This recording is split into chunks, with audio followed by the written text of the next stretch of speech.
희망 고문이라는 걸 들어보셨어요? 희망 고문. 뜻 안다. 희망 고문. 무엇이 더 많네? 이런 거예요. 예를 들게요.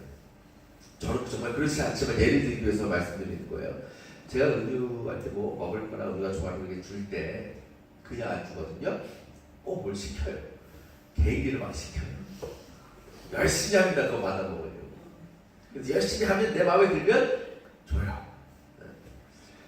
자, 제가 줄 마음이 있었어요? 없었어요? 있었죠. 그리고 우리 은유는 내가 줄 알고 믿고 희망을 갖고 시키는 대로 하는 거죠. 그래서 시킨 대로 했더니 얻어먹은 거예요. 근데 만약에 제가 줄 마음이 전혀 없어. 그냥 어떻게 하나 보고 내가 개인기 보고 싶어가지고 그냥 막 시키는 거야. 그러면서 거짓말 하는 거죠. 이거 줄게 너 해라. 이거 줄게. 모르게 열심히 막 해요. 나 닦고 은유 막 해요. 춤도 추고 막 해요. 근데 난 줄 마음이 있다 없다? 없다. 열심히 하는데. 근데 나중에 결국 아빠가 안 준다는 걸 알게 됐어. 그럼 어떨까? 우리가 절망에 빠지는 거죠. 이게 희망복이에요. 줄 마음이 전혀 없는데 줄게 하고 시키는 거예요. 그러니까 우리 아이는 정말 줄 줄 알고 열심히 하는 거죠. 근데 준다? 안 준다. 그러니까 희망을 갖도록 공부를 시키는 거예요. 그러니까 이게 아예 안 줄 걸 알면 해요, 안 해요? 하지도 않죠. 이제부터 포기해버리죠. 근데 그 희망, 아빠는 그래도 줄 거야.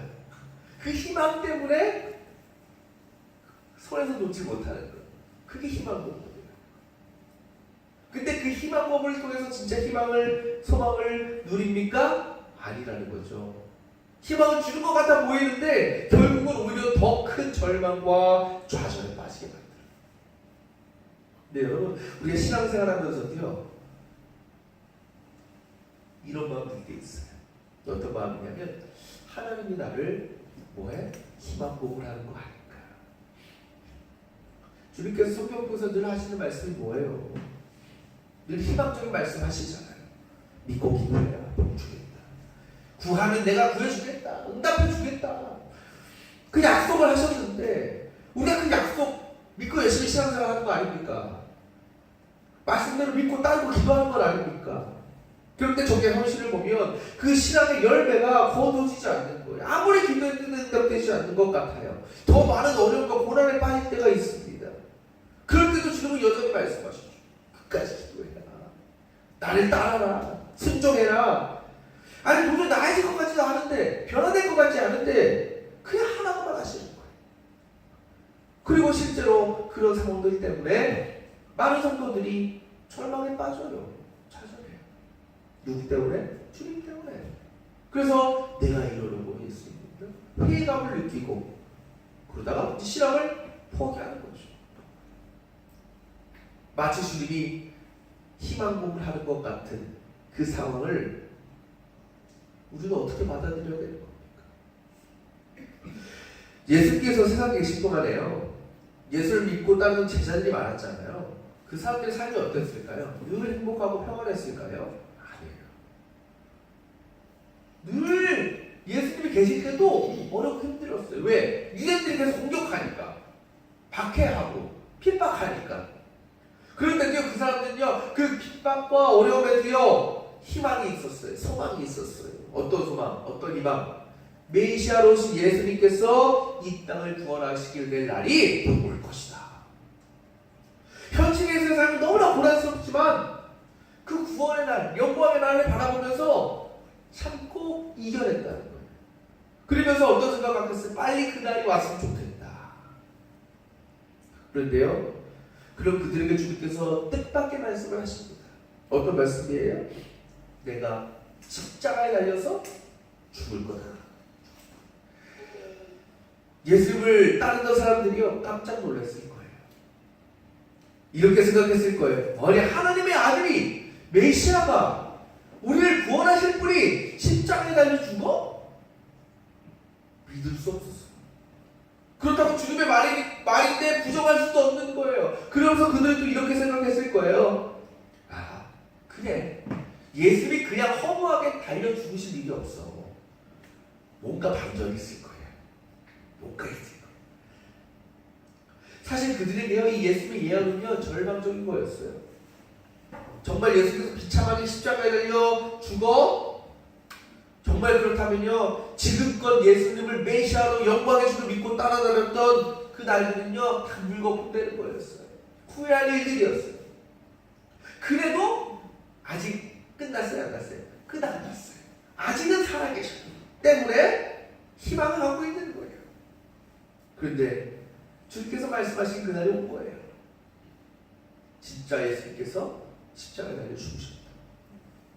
근데 그때까지도요, 포기하지 않았어요. 왜? 아직 돌아가시지 않았거든. 숨은 붙어있거든. 그래서 저 숨이 끊어지기 전에 뭔가 또 일어날 거야. 그 기대가지고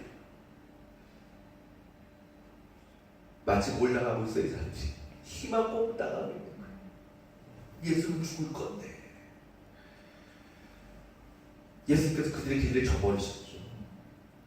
숨을 거두시고 또 장사까지 지내셨어요. 이제 다 끝난 거예요. 예수를 따르던 그 마지막 순간까지도 희망과 소망을 품고 있었던 그들의 허탈감과 실망감 말로 표현할 수 없었을 것입니다. 하나님의 아들이, 메시아라는 분이, 이 땅의 구원자라는 분이 저렇게 비참하게 그냥 죽어버리다니. 모든 희망이 사라졌어요. 희망이 크면 뭐도 커요? 좌절을 크잖아요. 절망도 클 거예요. 이제는 희망 고문이 아니라 희망은 완전히 사망해버렸어요. 앞으로 자신들이 당할 일을 생각하면요, 더 그래요. 왜?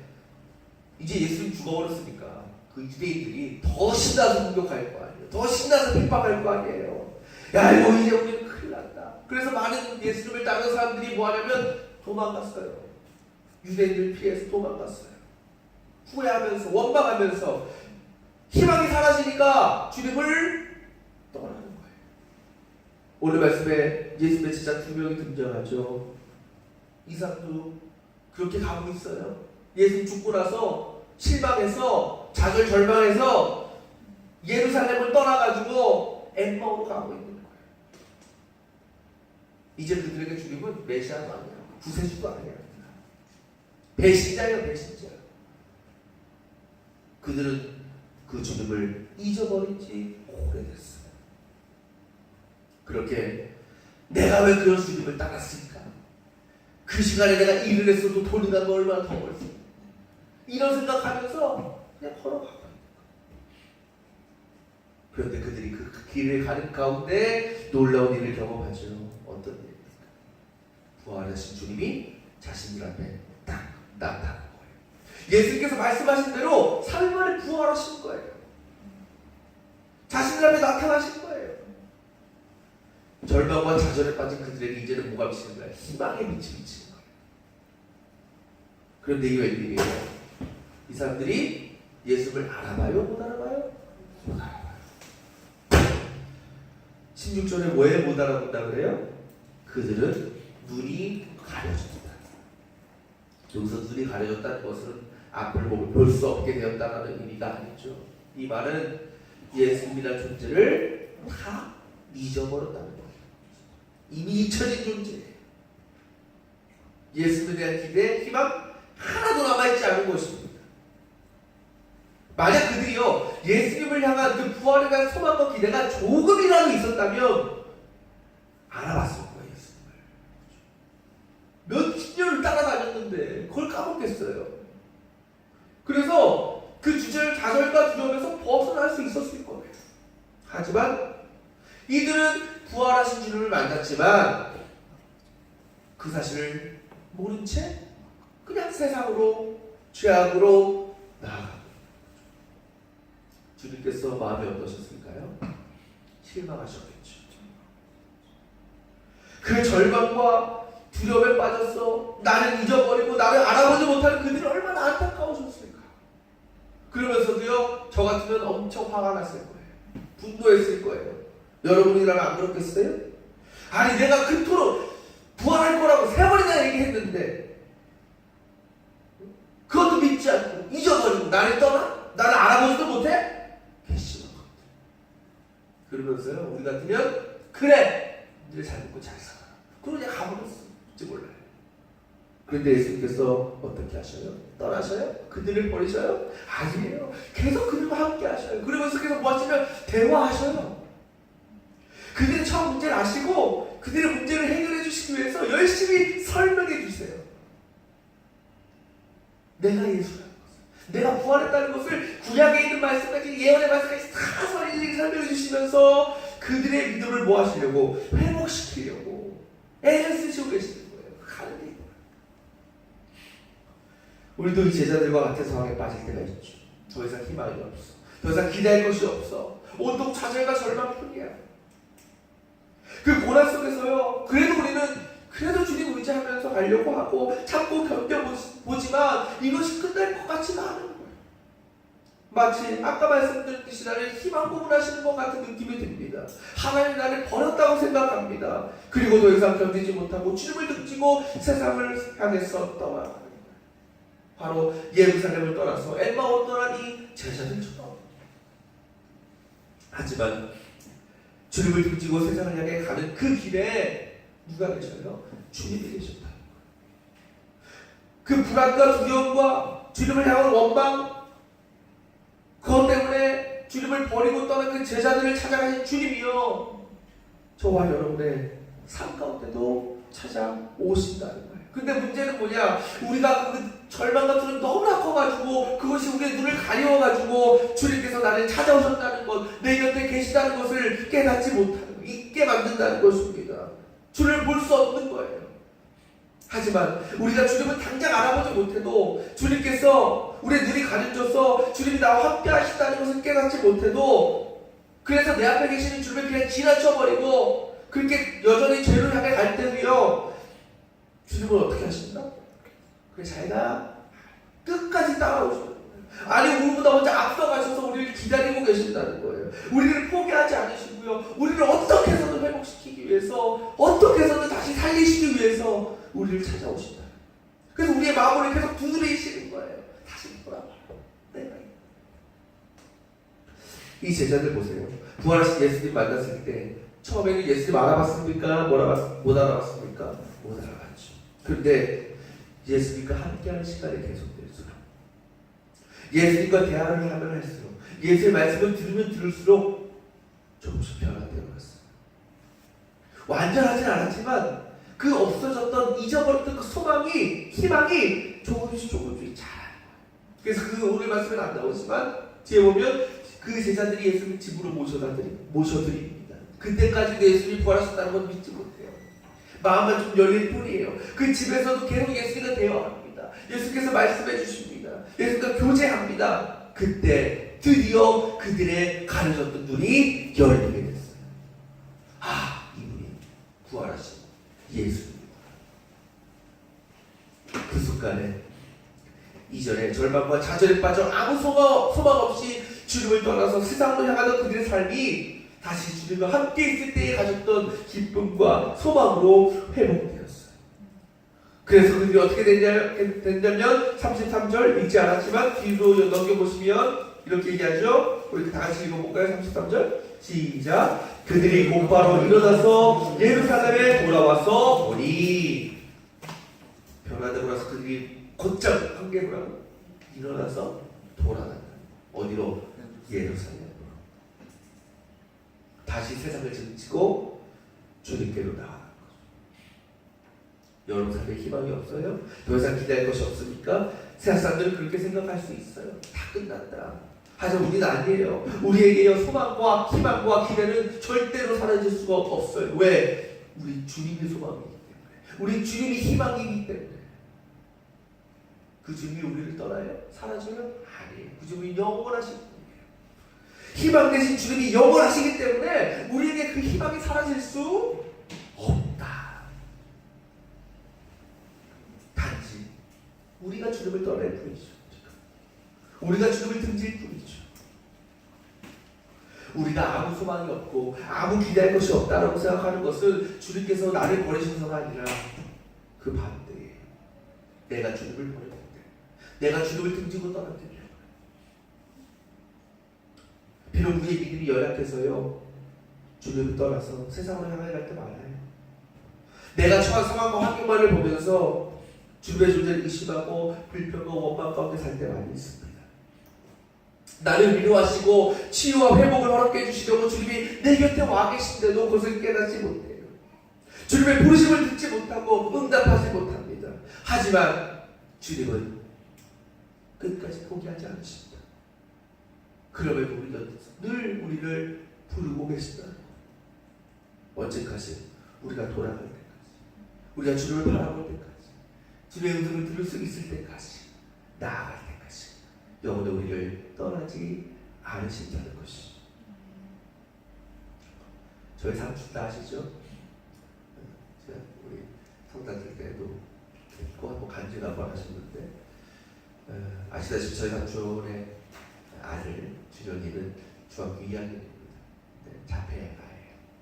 지금 미국에 살고 있는데 이번에 그 아이를 키워서 굉장히 어려운 고비가 굉장히 많았습니다. 그러면서 늘 하나님의 은혜로 살아왔다고 고백하시는데, 이번에 미국에 돌아가셔가지고 또 간증을 하셨어요. 미국에 다니시는 교회에서 자기의 삶, 또 준영이 아이에 대한 문제를 가지고 간증을 하셨는데, 저한테 그 영상을 보내주셨습니다. 교회에서 했던 영상을. 그래서 오늘 말씀하고 우리가 좀 영향을 줄 수도 있을 것 같아서, 삼촌이 미국에 사셨던 제 지난주에 하셨던 간증을 우리가 보고서 말씀을 이제 마무리하도록 하겠습니다. 한 8분 정도 되는데 간증을 들어서 또 은혜를 받으실 수 있길 바랍니다. 안녕하세요. 저는 준영이의 아버지 최영훈입니다. 저와 제처가 결혼하고 8년 후에 준영이가 태어났습니다. 오랫동안 기도하며 기다렸던 아이였고 겉모습이 저를 꼭 닮았었기에 그 기쁨이 매우 컸었습니다. 그런데 아이가 자라가면서 다른 또래들과는 달리 발육이 늦고 많이 울며 눈을 마주치지 않았습니다. 병원에서 진단 후 자폐증이라는 이야기를 들었을 때는 사실 무언지 잘 몰랐습니다. 이후 준영이를 위한 치료와 교육이 시작되었지만 한참 진행된 후에도 그 증상이 나아지지 않는 것을 보며 이게 아닌데 하는 마음이 조금씩 들어갔었지요. 점차 현실을 받아들이고 준영이를 위한 치료와 교육을 위해 열심히 노력하던 아내와 달리 저는 부끄럽게도 이 문제를 외면했습니다. 일터에서는 늦게 퇴근했고 교회의 일에 열심을 다했습니다. 당시 하나님을 위한 열정과 섬김을 드린다는 열망이 제게 분명히 있었지만 그 뒷면에는 준영이의 상태를 받아들이지 못하는 제 자신이 있었습니다. 하여 제 아내는 한동안 홀로 준영이를 돌보느라 외롭고 힘들게 씨름하여야 했습니다. 준영이가 6살 때 새로운 직장을 따라 저희 가족은 타주로 이사했습니다. 그동안의 제 잘못을 마음으로 뉘우쳤고 앞으로는 아버지로서 준영이를 열심히 키우겠다, 그런 다짐을 하였습니다. 준영이가 점차 말을 시작하고 다른 사람들에게도 관심을 가지게 되니 희망이 보였습니다. 그래서 저희 부부는 준영이의 언어치료, 소근육치료 등에 더욱 열심을 내었고요. 시간이 날 때마다 자연에서 또는 집에서 가족 간의 시간을 많이 가지려고 노력을 했습니다. 그러나 준영이가 점차로 자라 티네이저가 되면서 그를 키우며 느끼는 어려움도 점차 커졌습니다. 자기 생각이 점점 강해지고 매사에 있어 독특한 행동을 해대는 준영이와 함께 사람들이 많은 장소에 가면 한시도 마음을 놓지 못하고 남들의 시선이 의식이 되었고 차라리 저희 가족끼리만 있는 것이 편했습니다. 왜 저렇게 제멋대로이고 저 정도밖에 하지 못할까 하는 탄식, 그리고 하나하나 돌보아줘야 하는 어려움이 저희 부부를 짓눌렀습니다. 준영이가 커가면서 나름대로 자신의 뜻과 행동을 보이면 그를 이해하기보다는 내 생각과 다르다고, 버릇을 가르쳐 준다고 눌러버리기 일쑤였고요. 아이가 고집을 부려 반항할 때면 싸움으로 번졌습니다. 아버지로서 아들을 제대로 못 키운다는 부끄러움, 돌봄에 지친 아내에 대한 미안함, 그리고 준영이가 나를 닮아 이렇게 태어난 것이 아닌가 하는 죄스러움이 늘 제 마음속에 있었습니다. 그 죄책감이 때를 만나면 준영이에 대한 분노로 나타났고 그 결과 제 마음은 더 힘들어졌으며 서로 간의 사이는 점점 멀어져 갈 뿐이었습니다. 그러나 그런 저를 위해 묵묵히 기도한 가족들 그리고 주변 분들의 간구를 하나님께서는 들어주셨습니다. 주님의 방법을 통해 저의 문제를 해결해 주셨고 때를 따라 은혜를 부어주셨습니다. 그리고 무엇보다도 귀한 사실을 성령께서 제게 일러주셨습니다. 이사야서 43장 7절의 말씀, 내 이름으로 불려지는 모든 자 곧 내가 내 영광을 위하여 창조한 자를 오디하라. 그를 내가 지었고 그를 내가 만들었느니라.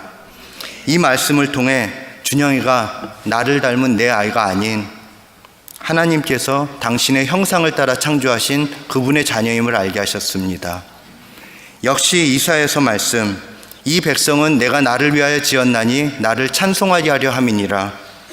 하나님이 우리 준영이를 지으신 목적, 그 삶이 오직 하나님의 크신 계획을 위해 사용될 존재임을 또한 알게 하셨습니다.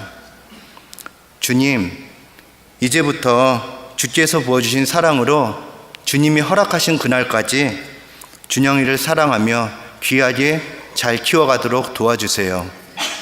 이 고백 위에서 준영이를 이해하기 위해 노력하고 제 마음에 보듬어 나가기 시작했을 때 준영이도 자기 마음을 조금씩 열었고 저희 둘의 사이는 점차 가까워지고 있습니다. 이제 16살이 된 준영이 언어와 여러 영역에서 또래에 비해 매우 느린 지적 장애아이지만 사람들을 좋아하고 함께하기를 즐겨합니다. 학교에서 또 교회에서 지나가는 사람들한테 손을 흔들며 웃음으로 하이하고 다가가는 해피보이입니다. 우리 교회에서 저나 제 아내를 모르는 사람은 있어도 준영이를 모르는 사람은 없을 거라는 이야기를 듣기도 했습니다. 예배를 드릴 때, 차 안에서, 심지어는 샤워할 때도 어눌하지만 신나게 찬양합니다. 그날 하루 자신이 한 일을 하나하나 말하며 감사를 드리느라 저희의 저녁 식사 기도는 길어집니다. 몇 개 안 되는 단어로 자신의 뜻을 나타내기에 어떤 때는 준영이가 무엇을 원하는지 제가 못 알아듣습니다. 제게 똑같은 말을 몇 번씩 반복하면 따뜻하게 받아주기가 어떤 때는 쉽지 않고 짜증이 날 때도 있습니다. 아직도 저는 간혹 하나님께 왜 제게 이러시나요? 제 일은 제 아들이 감당해야 할 십자가인가요?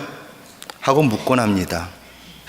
그래도 잘못한 후에 Daddy, sorry 하고 말하면서 제 품에 파고드는 준영이가 너무나 고맙고 이전 행동은 잊어버린 채 꼭 안아주게 됩니다. 이러한 저와 준영이를 생각하면서 조금이나마 우리 아버지 하나님의 마음을 알게 된 것이 제게는 큰 은혜입니다. 준영이를 낳고 키우면서 이제까지 받은 기도와 섬김이 매우 큽니다.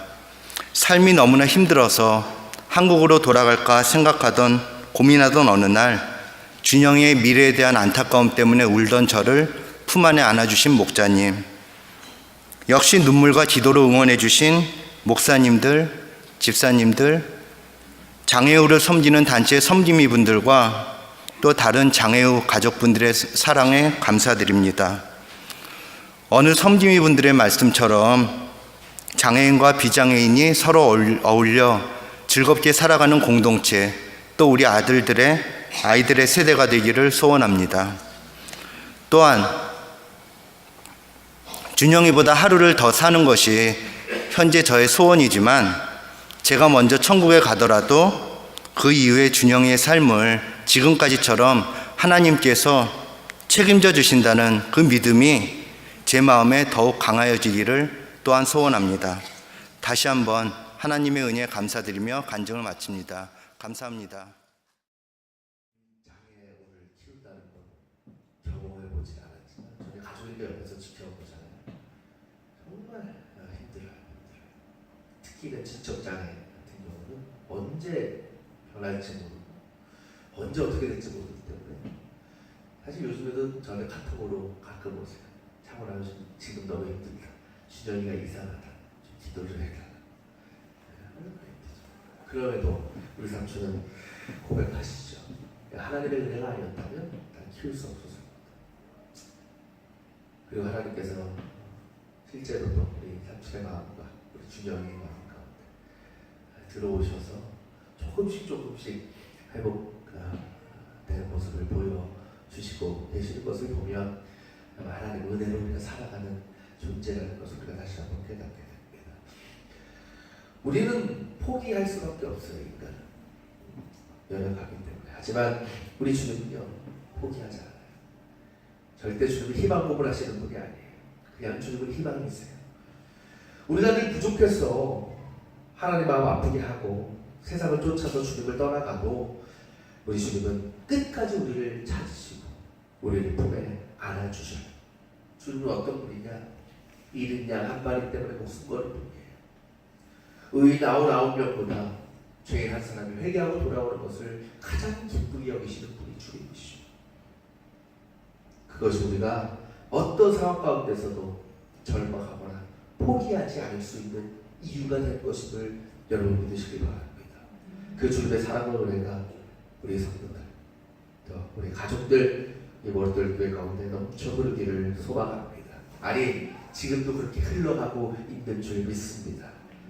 그 진리를 기억하고 우리 성도들 삶 가운데 그 예수님과 동행함을 통한 치유와 회복의 역사, 그리고 영원한 주님과 행복한 교제를 누리며 살아가는 우리 모두의 삶이 되시기를 축원합니다.